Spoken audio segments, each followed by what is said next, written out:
знаме, знаете ли го бе? Да. А? Не. Ајде. На Крестилското остане. Да, на Крестилско. Разлогичко остание. Ајде, знамето на разлогичко остание.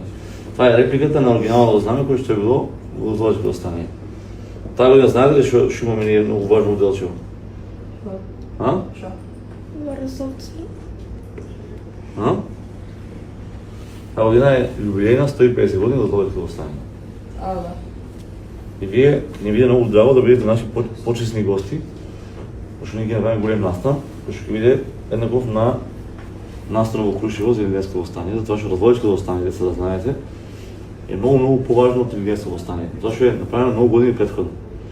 И важноста на него е што е единствено остание на територија на Македонија кој што е било само за на македонците. Тоа е имала устав во кој што вика право на учество во востанието имаа само македонците.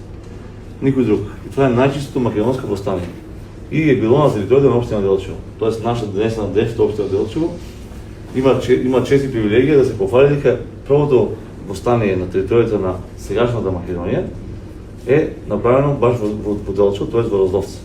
И вие това треба да го знаете и да се гордеете што сте од Делчево. Затоа што това е многу голем настан. 150 години јубилеј е најголем настан и това знаме на ми го поклони еден пријател. Имам го само јас, има го во музеја во Берово и го има во спомен домов во Розловце, кој што е тие се две реплики. И сами обновува, еле? Да, сега се обновува, ќе биде обновен. Тама беше многу руинирано, благодарение на премиерот наш. Тогаш беше още мандатар, ве тие ќе го направи и го прави. И нормално на директорот, така е, нашата